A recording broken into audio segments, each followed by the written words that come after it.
Okay, well, it's 4 o'clock, so I've started recording. Hi and welcome to our webinar, which is engaging with employee engagement or an organizational strategy. We're going to be talking about that mainly today, and I'm going to probably share why it's become quite an important thing for me in the last few years. So before I get started, my name is Cynthia Quijano, and I am the principal consultant at Change Differently. So before we get started, because I think it will be a couple of you first time either tuning in or actually tuning in into the replay, just to tell you a bit about Change Differently. So it's a quite new boutique consultancy, and we have a really big purpose of helping organizations kind of embrace a culture based on employee engagement. And we do this because we know that it actually helps organizations create business success in a long-term and sustainable manner. And because we believe it helps change happen quicker, be more innovative, and actually enhance that kind of organization's own purpose and organizational results. As well, what we've noticed is actually with Change Differently, a lot of the things we want to do is a lot about legacy and actually leaving not just organizations prepared to deal with change, but actually helping individuals who are dealing with change internally in the organizations also be better equipped to do so. I'm going to talk a bit about that last one towards the end of the webinar. But yes, today we're all about engaging with employee engagement within organizational strategy. Now, a lot of what we're going to talk about today is actually bringing up employee engagement from its probably role or purpose within your organization currently.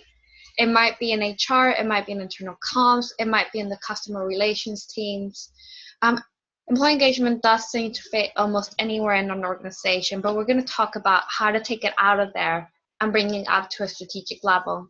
So it's actually part of our organizational strategy rather than our HR strategy or our internal comms strategy. And I actually think that's really important because a lot of the times when we're starting off, organizations then have to battle and fight to actually get it up there. And I think if we can start from the beginning, just having it in there, it's going to make your lives probably a lot easier. So back to basics, one of the best ways to look at this is actually looking at the definition of employee engagement. I'm using the definition by Engage for Success, basically because I think it's one of the best definitions that really describes what it is. So we're talking about a workplace approach that, if done properly, can result in the right conditions for all members of an organization to give their best every day, be committed to the organization's goals and values, and be motivated to contribute to organizational success. And at the same time, they'll enhance their own well-being. One of the reasons I really like this definition is because it really talks about that two-sided relationship that we need to have in order to engage our employees. So we're talking about people deciding whether they want to be engaged or not, but also creating that atmosphere and that environment and that culture where that can actually happen. And this, as the definition says, can motivate people to actually really contribute to organizational success. So at the end of the day, it does have business results attached to it. I'm going to talk about that a bit later on. But it also kind of increases that capability, that productivity, both at an individual level and at a group and organizational level. And one of the things is also that by looking at this definition, we realize that actually employee engagement is not something we can do to people. You can't tell them you must be engaged and you will give us all your energy because it won't work. What we need to do again is provide the environment. And it also means that we can't trick our employees into thinking that we are trying to create this engaging workplace. But instead, we have to do it authentically because people see right through it. And what can happen is it can really quickly backfire. And instead of having engaged employees, you will have very cynical ones. So this is also why it's important to start bringing it up to a higher level. I've actually been doing a lot of networking in the last few months, and what you realize is when you're talking to organizations, whether they're big organizations, small organizations, just starting out, when you ask them the question, who are your stakeholders? It's really funny to think that the last thing they think about is their employees. Everybody starts thinking about their customers, everybody starts thinking about their shareholders. But when you ask that one question, almost hardly anyone will actually tell you our employees. So I like to flip that around, and as some of you who've been on my webinar before, you know I love quotes. I picked these two up. So Simon Sinek, the author of Start With Why, which is a really good book and I do recommend you read it, talks about customers that will never love your company until your employees do first. And Simon Sinek talks a lot about organizational purpose and starting really by having that in place. Also, one of my top favorite people, Richard Branson, he says it plain, nice and simple. Clients do not come first, employees come first. And if you take care of your employees, they will take care of your clients. And this really gives us that kind of really synergy and that relationship. And it also shows us that actually employee engagement shouldn't just sit in one part. It should be a whole, very strategic, very everybody's in it kind of strategy. But just in case we do need more reasons, I have come up with a lot more. So when we talk about employee engagement, by definition, it is part of the culture. So you either build it into your culture or it's not there. So it is, just because of that, it actually means that it's an organizational topic. And like culture change, senior leaders need to show buy-in and commitment to it. They need to be role modeling. They need to make sure that they're out there kind of spreading the message that they believe in it. 3, and I'll go more into this, it makes complete business sense. And it creates sustainable organizational success. So like we're not just talking about success today or tomorrow. We're talking success in the longer term, 5 years, 10 years from now. And a bit of a fluffier one, if you want to put it that way, social responsibility and ethical. It's just a better way to do business. And like we're really talking about sustainable businesses here. So most of us actually know this. Like when we actually start talking about employee engagement, everybody kind of gets it. They understand why it could be important. But what tends to happen is when other priorities take place or other things are happening in the organization, maybe you have financial issues or there's a restructure or there's many other things happening, what tends to happen is because it might still be perceived as little soft and fluffy employee engagement, it kind of gets swept under the carpet, forgotten about, and kind of collects dust. So this is another reason why it's very, very important to have it at a strategic level, because then it doesn't really get forgotten. It is right on top there with every single other thing you have in your strategy. So we need to treat it like any other part of our strategy, which means we need to measure it, we need to have KPIs, we need to have objectives, and I'll go on to that, explaining a bit more about that in a bit as well. And it's definitely important if you're really starting your organizational journey and employee engagement, because it means that if you have it in a strategic place, it will really help you. And one of the things I will say is measurements will change with time, but what we're trying to really do is embed into the DNA of the organization. So it's part of that culture. So even though there's a really firm focus, what can happen later is that maybe you don't really talk about it anymore, but it just happens. So now the big question, why not keep it just in HR? What happens is actually, if we look back at the history of employee engagement, it really started in big retailers.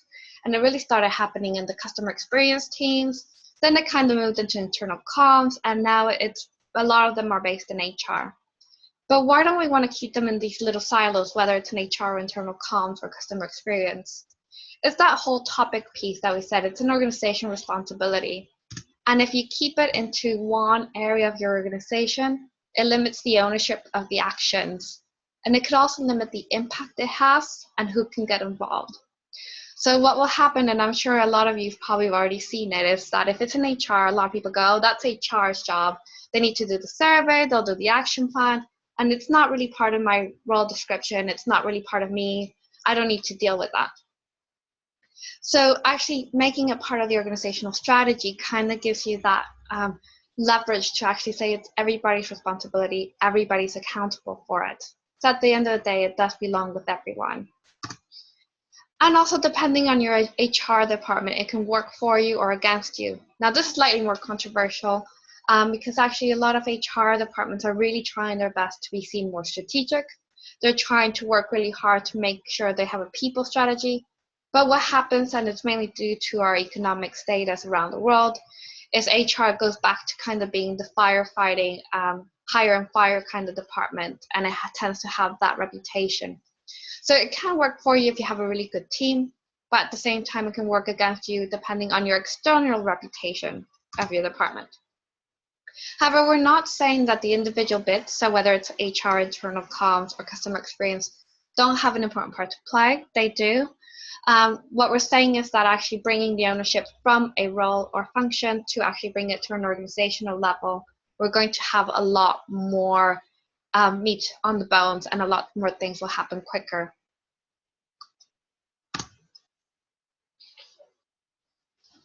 So let's move on to some hints and tips to take it to an organizational level. This is probably where the point that if your connection was to get lost and you could not hear it, the presentation anymore, I would just give you one big tip. Talk the leader's language. It is probably my number one, and the one with my experience has been the most helpful. And by this, what I mean is actually talk their language, find out what their priorities are. Be very knowledgeable about the strategy, where the company's going, and make sure you're tying employee engagement to those results that the leaders are looking for. For example, if you're in the service industry, you might want to talk around engagement and the effects it has to customer experience, customer advocacy. If you're in a big recession, you might want to talk about employee engagement and how it can help you leverage resilience and innovation. So that way you're actually starting to get into the minds of your leaders. You're really starting to kind of get them thinking about that logical part of why it's important to focus on it. The other side, obviously, is when we're making decisions, it's not just usually a mind issue, it's also a heart issue. So a lot of people take gut feeling kind of decisions. So it's really important to, besides engaging with the brains of leaders, actually engage their heart. So this is where I'm going to talk about awareness. And when we talk about awareness, we're not just saying, yes, give them a bit of theory about employee engagement, tell them why it's important, but I'm actually talking about maybe engaging their heart a bit. Actually reminding them that they are also one of the 2,000, 3,000, 20,000 employees within that company.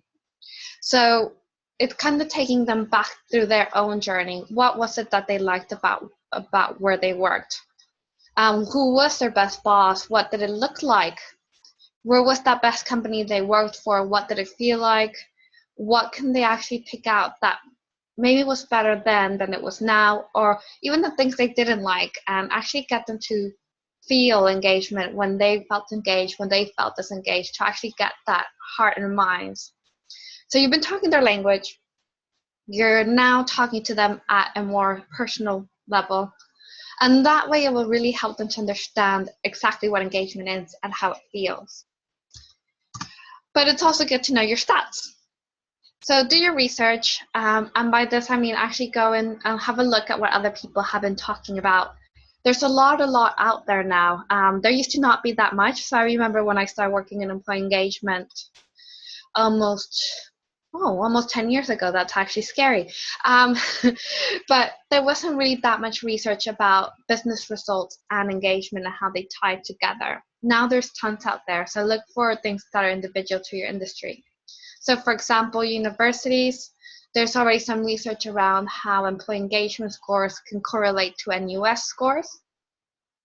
For other organizations like the NHS, and I'm probably going to use this number later, there's talk about how NHS trust and engagement scores can be correlated to mortality scores as well. So it's actually looking at kind of what's relevant to your industry, having a bit of research and having that kind of in your back pocket.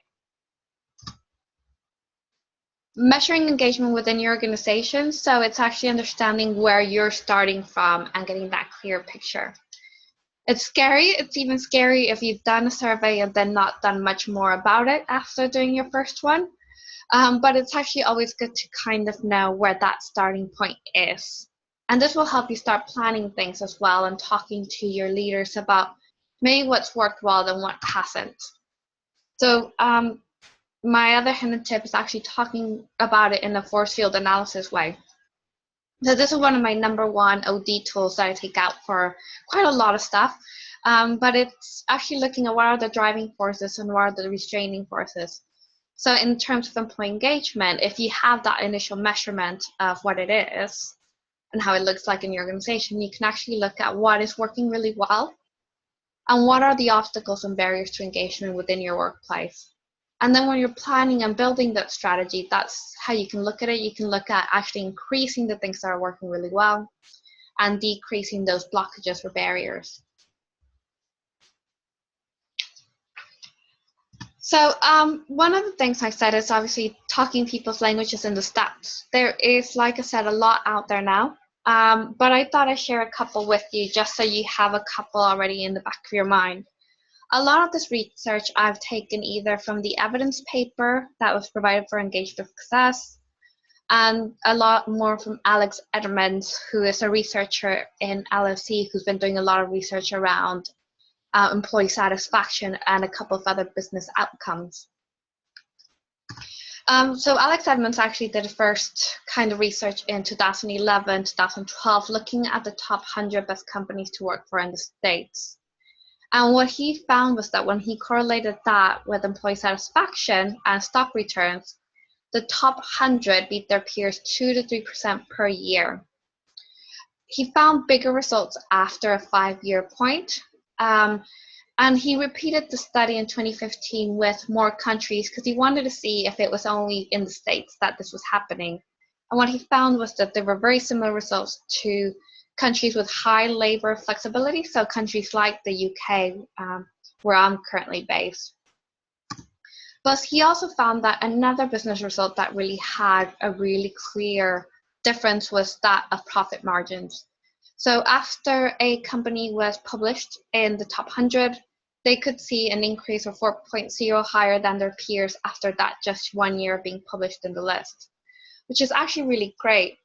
And actually Conexa, which is a big survey company, they've also found in a work trend analysis they did with the companies they survey a very similar result, especially in that 5-year mark. So they found that in the top quartile, they had twice the annual net income and 7 times more shareholder returns than those in the bottom quartile. So we're talking 2 to 3% a year, and we're talking 7 times more in 5 years. So it gives us that really big scope and that really clear vision that employee engagement does deliver results. If we want really big results, we need to give it enough time as well. So as we're looking at things around 5 years, which is great because when we're talking about organizational strategy, we're usually talking in 5 years, 10-year chunks anyway. So it gives us that kind of clear pathway. Obviously, if you're not in a private or shareholder environment, you might want to focus more on the customers. And what Gallup found in 2006 is that with companies with high engagement scores, they had 12% more customer advocacy than those in the bottom. And this is probably one of the more important ones because actually what's happened throughout the years is that we don't trust media anymore. We don't trust our traditional marketing. We don't actually believe it what somebody in the TV is telling us they actually wear all of that and they're worth it. We actually tend to think, actually, I'd rather believe word of mouth recommendation. So that's where customer advocacy really, really, really takes a big view. Also, like I said, the NHS, which is a complete like healthcare, is really, really important because you might say, well, how would we see that difference? And the NHS did a really big case study for the Engage for Success evidence paper. And what they found was that NHS trusts who had higher engagement scores actually had 2.5 lower mortality rates than their medium scoring counterparts. So that's actually quite interesting because it did make me think when I go to a hospital, maybe I should be asking these kinds of questions. But if we want something else, so I know a lot of organizations, they might say, oh, well, that sounds great, but actually we're in a really tight economical situation. And what we're looking for is cutting costs. So let's look at it that way.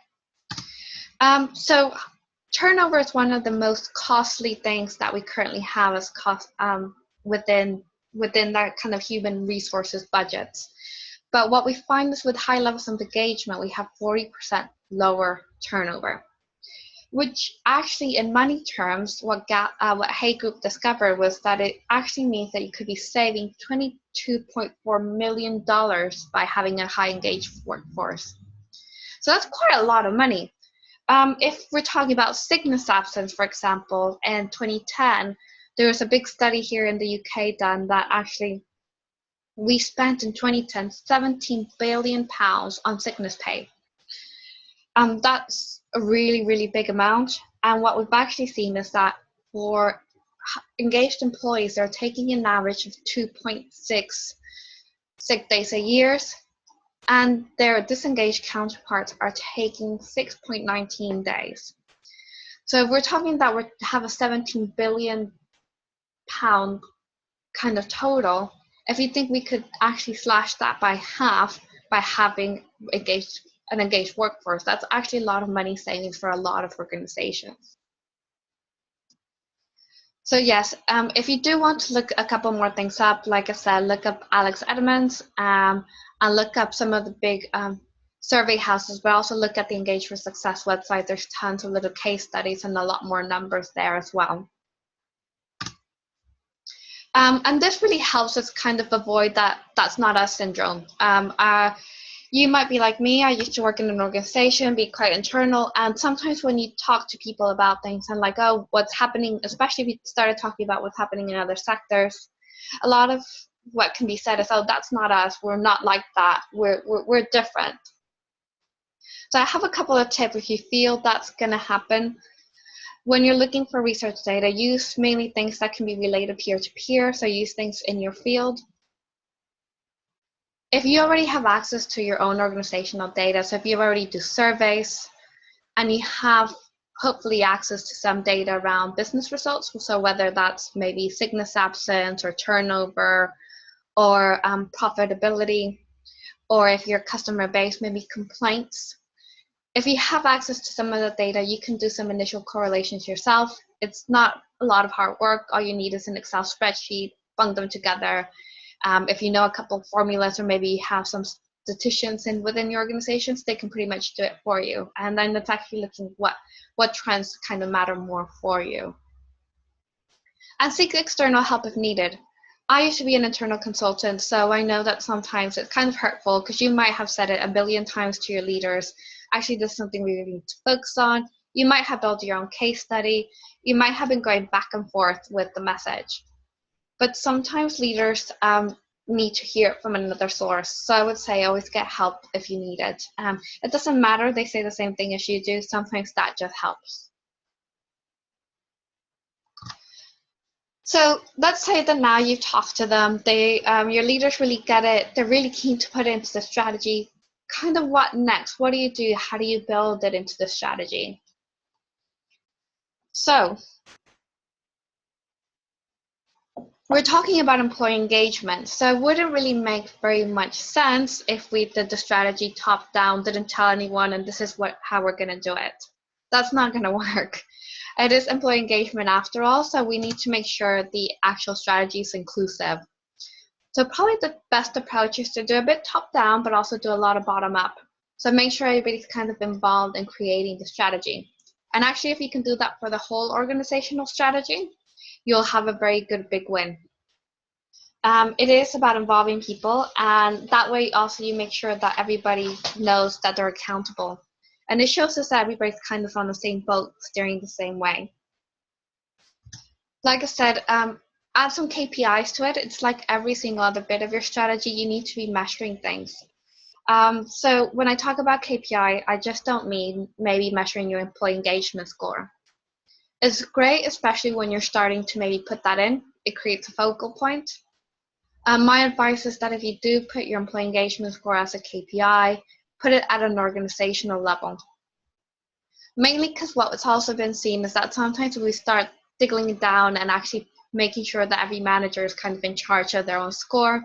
In some cases, it has backfired. So there have been a couple of people that have seen it, a lot more bullying going on, things that are completely contradictory to what we're trying to achieve in the first place. So I think having your engagement score to start off is great, but maybe just keep it at that really high level. But what you can do, and you can create KPIs, and this is where things like other more specialized functions can come into play. So you can have special KPIs for your people strategy within your HR strategy. So many things around like creating engaging managers could go there. You can have things around customer experience, like number of complaints, number of praises for staff as well. And you might have things around internal comms that are also there. But you might have things that are global. So you might have like your KPIs, your engagement score. You might have other things like staff turnover in general. There might be other KPIs that when you look at what you're measuring or how you come out in some of your survey questions, you can make it quite an overall objective or individual objectives in the different places that are universal. So it's really actually tailoring your strategy to you. So if you're struggling to find what to put in there, think about the 4 enablers. And again, I'm referring to the Engage for Success framework. So making sure that there's a bit for each one in there. Also, they're really good to focus your attention on them. And especially if you already have some engagement scores, you'll be able to tell which of the areas you're doing really well in and which of the areas you might need to focus a bit more efforts in. And like I said, sometimes it's good to strengthen your strengths and actually just decrease your obstacles. So work on both. So just in case you don't know what the 4 enablers are, we're talking about having a really clear strategic narrative, making sure every individual and group know where the company's going and how they contribute to it, making sure we're developing engaging managers and leaders, making sure there's ways for employees to have a voice, and making sure that we're completely integral in what we say and what we do, both as leaders and actually living our values that we say we have within our organization. So like most bits of your organizational strategy, I would suggest actually making sure you're checking on your progress quarterly. So it is like any other KPI. You will need to have a look at it at least 4 times a year. 2 times a year would be my absolutely minimum. And I'm not saying you need to survey quarterly, because that will be the tendency when you start talking to leaders about measuring your KPI. I'm talking about getting some kind of feedback quarterly. And this could be focus groups. It could be that if you're working on a specific project, you get feedback to see how that's going. It could be pulse surveys. It could be a very big variety of things. But it's mainly making sure that we're keeping on track with our strategy. With that in mind, we need to keep communicating both to our employees to us, top down, across, because there's nothing sadder than seeing a project die because nobody knows what's going on with it. And that's what tends to happen. If nobody knows, it kind of dies a death. So making sure communication is constant. And obviously, one of my biggest things, and it's probably not the biggest webinar in the world today, but one of my biggest things would be actually thinking in the future and thinking long term. So the road to success is never straight, especially when we're talking about people and especially when we're talking about employee engagement and culture change. Things will get bumpy, things will get hard, but when you look back at the numbers and everything that's been found in research, we're thinking that a 5-year plan can deliver us extraordinary results. So it's actually just keeping and persisting. That's another good tip, persist. Make sure that you are remaining the optimistic of the group, that you make sure that your leaders remain optimistic and they can see that 5-year kind of progressing. And that's also why it's nice to kind of have that check and progress along the way to make sure there's nothing you need to adapt. Yes, so think long term. I know it's gone quite quick today because it's quite a big topic. There's a lot to say. I hope you've gotten something out of it. But yes, it's mainly just really looking at where your organization in particular wants to go and really trying to delve in and talk to the leaders from the start if possible. If you haven't been able to do it from the start, don't worry, there's always a way around. But really, if you haven't started from the start, you might actually have some really great tools with whatever measurements you already have in place to kind of go back and talk to them about it. Because the strategy is actually your action plan if you want to look at it that way. And it's always going to change and needs to be flexible, just like any other part of the strategy. So that's all my hints and tips. just going to really quickly talk to you about some of the new services we've just launched, because what we realized is that part of Change Differently is helping organizations change, but it's also helping people that are helping organizations. So part of the thing we've actually started launching is mentoring for practitioners and leaders who might be more interested in learning more about either employee engagement or organization development. Budding program for practitioners. That's basically if you're working on a project, you're feeling a bit stuck, it's a way to get a bit of ad hoc mentoring in somebody else's brain in a very confidential and safe space to talk about a project. Starting out tutorials, so if you are just starting an OD or employee engagement and really need that kind of basic knowledge, we're here to help. And if you're an organization that's looking to kind of just establish your first team, we're very, very happy to help get you to figure out what you need and what you could put in place. But if you need more information, just visit our website or just email me, drop me an email. I'm always happy to talk, chat, and see where we can do and we can help. So thank you. That's all for today. It was very quick. I'll stop recording and take questions or debates. And what I would say is our next webinar is March 17th, so I think St. Patrick's Day. And we'll be talking about communicating throughout change. And it's a very nice OD perspective piece that I've been thinking a lot about.